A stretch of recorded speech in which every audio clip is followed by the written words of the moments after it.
इधर घर के अंदर राध्या घबराई हुई पूरे घर में तेजी से अलमारियां और हर कमरे की तलाशी ले रही थी। वह किसी भी कीमत पर घर के असली कागज ढूंढ लेना चाहती थी। उधर प्रथम चुपके से किचन से खाना लेकर गार्डन की ओर बढ़ता है ताकि भूखे प्यासे बैठे मित्तल परिवार के सभी लोगों को खाना खिला सके। लेकिन तभी हट्टा और कट्टा की नजर प्रथम पर पड़ जाती है। कट्टा गुस्से में चिल्लाता है, ओ लड़के, रुक जा। प्रथम उनकी बात अनसुनी करके तेजी से भागने की कोशिश करता है। तभी कट्टा गुस्से में अपनी बंदूक उठाता है और प्रथम पर गोली चला देता है। गोली सीधे प्रथम के कंधे में लगती है। दर्द से कराहते हुए प्रथम के हाथ से खाने का बर्तन नीचे गिर जाता है और वह जमीन पर गिर पड़ता है। गोली चलने की आवाज सुनते ही राध्या की नजर गार्डन की ओर जाती है। जैसे ही वह प्रथम को खून से लथपथ जमीन पर पड़ा देखती है, उसकी चीख निकल जाती है। प्रथम जी! राध्या दौड़कर प्रथम के पास पहुंचती है, उन्हें अपनी गोद में संभाल लेती है और फूट फूट कर रोने लगती है। वह रोते हुए चीख कर कहती है, आप लोगों ने मेरे पति को मार दिया, आखिर उनका क्या कसूर था? राध्या की दर्द भरी चीख सुनकर मित्तल परिवार के सभी सदस्य दौड़ते हुए वहां पहुंच जाते हैं। ओमकार जी और रजनी जी जैसे ही प्रथम को घायल अवस्था में देखते हैं, उनके पैरों तले जमीन खिसक जाती है। यह सदमा रजनी जी सहन नहीं कर पाती और उन्हें चक्कर आ जाता है। वह वहीं जमीन पर गिरकर बेहोश हो जाती है। दूसरी ओर कलावती और मोंटू भी प्रथम की गंभीर हालत देखकर घबरा जाते हैं। उन्हें एहसास होने लगता है कि मामला अब उनके हाथ से निकल चुका है। ओमकार जी घबराकर कहते हैं, प्रथम को तुरंत अस्पताल ले जाना होगा। एक पल की भी देरी हुई तो मेरे बेटे की जान खतरे में पड़ सकती है। इतना सुनते ही अहेम बिना समय गंवाए प्रथम को अपनी गोद में उठाकर अस्पताल ले जाने के लिए आगे बढ़ता है। लेकिन तभी मोंटू और कलावती उसके सामने आकर उसका रास्ता रोक देते हैं। कलावती सख्त आवाज में कहती है, कोई कहीं नहीं जाएगा, पहले घर के असली कागज हमारे हवाले करो, फिर इलाज की बात होगी। राध्या गुस्से और आंसुओं के बीच कलावती की ओर देखती है। एक इंसान की जान से बढ़कर तुम्हें कागज लग रहे हैं? अगर प्रथम जी को कुछ हुआ तो मैं तुम्हें कभी माफ नहीं करूंगी। मोंटू कहता है, हमारी शर्त नहीं बदलेगी। इतने में दादी आगे आती हैं और कलावती से कहती हैं, इतनी जिद मत करो, पहले लड़के को अस्पताल जाने दो। कलावती दादी की बात भी अनसुनी कर देती है। उधर प्रथम की हालत बिगड़ने लगती है।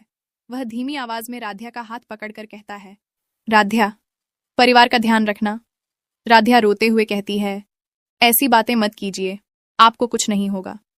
ओमकार जी गुस्से से मोंटू का हाथ हटाते हैं। अब बहुत हो गया। दोनों के बीच धक्का मुक्की होने लगती है। इसी अफरा तफरी का फायदा उठाकर अहम प्रथम को लेकर बाहर निकल जाता है। राध्या भी उसके पीछे दौड़ पड़ती है।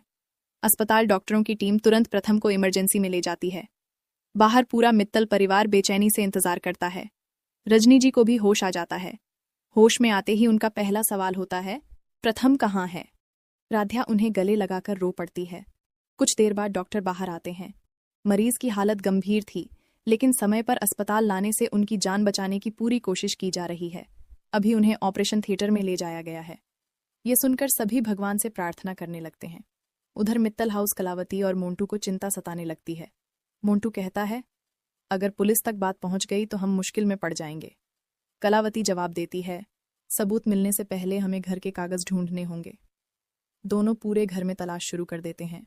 उन्हें पता नहीं होता कि राध्या पहले ही कई जगहों की तलाशी ले चुकी है। अस्पताल में ऑपरेशन कई घंटों तक चलता है। राध्या मंदिर के सामने हाथ जोड़कर प्रार्थना करती है, हे भगवान, मेरे सुहाग की रक्षा करना। ओमकार जी पहली बार टूटते हुए दिखाई देते हैं। काश मैं अपने बेटे की जगह होता। दादी भी चुपचाप बैठी अपनी गलतियों पर सोचने लगती हैं। नई जानकारी इसी बीच अहेम को गार्डन में पड़ा एक मोबाइल फोन मिलता है। वह फोन पुलिस को सौंप देता है।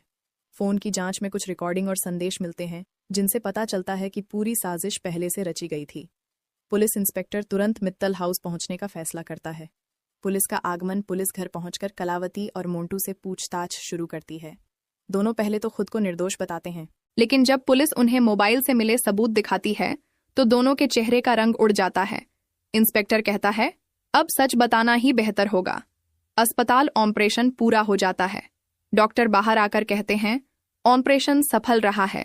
अभी मरीज खतरे से बाहर हैं, लेकिन उन्हें कुछ दिन निगरानी में रखना होगा। यह सुनते ही राध्या की आंखों में खुशी के आंसू आ जाते हैं। पूरा परिवार राहत की सांस लेता है। क्लाइमैक्स उधर पुलिस कलावती और मोंटू को हिरासत में लेकर पूछताछ के लिए ले जाती है। जाते जाते कलावती राध्या की ओर देखकर कहती है, यह लड़ाई अभी खत्म नहीं हुई। राध्या शांत लेकिन दृढ़ स्वर में जवाब देती है, अब सच की जीत होगी। कैमरा अस्पताल के कमरे की ओर जाता है। प्रथम धीरे धीरे आंखें खोलता है। राध्या उसका हाथ पकड़कर मुस्कुराती है। प्रथम धीमी आवाज में कहता है, तुमने हार नहीं मानी। राध्या जवाब देती है, जब तक हम सब साथ हैं कोई हमें हरा नहीं सकता। अस्पताल के बाहर पूरा मित्तल परिवार बेचैनी से बैठा होता है। राध्या भगवान से प्रार्थना कर रही होती है। उसकी आंखों से लगातार आंसू बह रहे होते हैं। ओमकार जी कहते हैं, हे भगवान, मेरे बेटे को बचा लीजिए।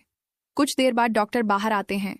डॉक्टर कहते हैं, ऑपरेशन सफल रहा है, अभी मरीज को आराम की जरूरत है। अगले 24 घंटे बहुत महत्वपूर्ण हैं। यह सुनते ही सभी राहत की सांस लेते हैं।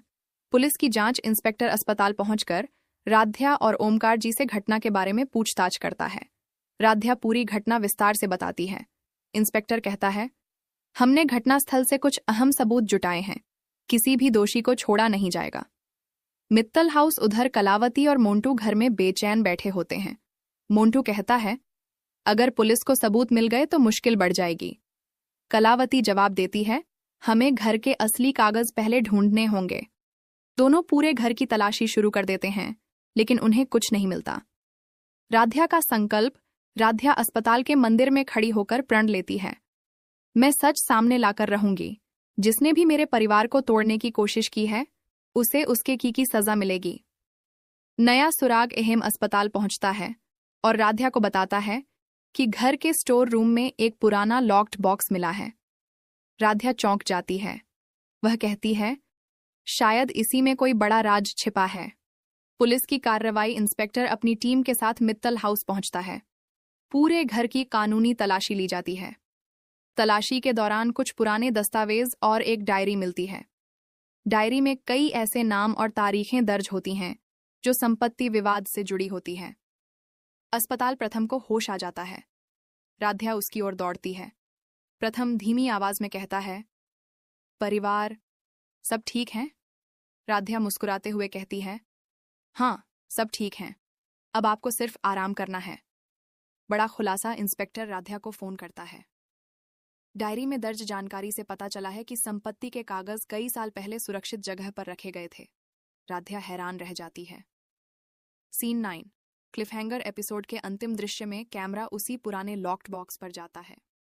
ओमकार जी चाबी लगाते हैं।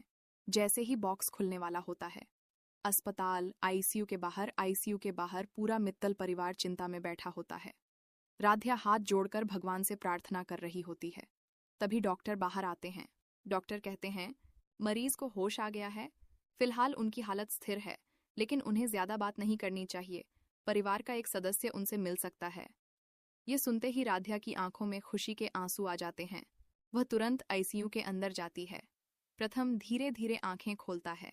राध्या उसका हाथ पकड़ लेती है। राध्या भावुक होकर कहती है, आप जल्दी ठीक हो जाइए, पूरा परिवार आपका इंतजार कर रहा है। प्रथम हल्की मुस्कान के साथ कहता है, राध्या, घर के कागजों का सच पता लगाना बहुत जरूरी है। किसी पर भी आंख बंद करके भरोसा मत करना। इतना कहकर वह फिर आराम करने लगता है। अस्पताल के बाहर इंस्पेक्टर ओमकार जी से मिलता है। इंस्पेक्टर कहता है, हमें घटनास्थल से कुछ अहम सुराग मिले हैं। लगता है कि इस पूरी घटना के पीछे पहले से बनाई गई साजिश है। जांच तेज कर दी गई है। ओमकार जी गंभीर होकर कहते हैं, बस दोषियों को कानून के अनुसार सजा मिलनी चाहिए। मित्तल हाउस उधर पुलिस की मौजूदगी में घर की दोबारा तलाशी चल रही होती है। एहेम स्टोर रूम में रखी एक पुरानी अलमारी के पीछे दीवार में बना। तो दोस्तों, क्या प्रथम मौत को मात देकर वापस आएगा और राध्या आगे क्या फैसला लेगी, जानने के लिए जुड़े रहिए हमारे साथ। मिलते हैं अगले एपिसोड में।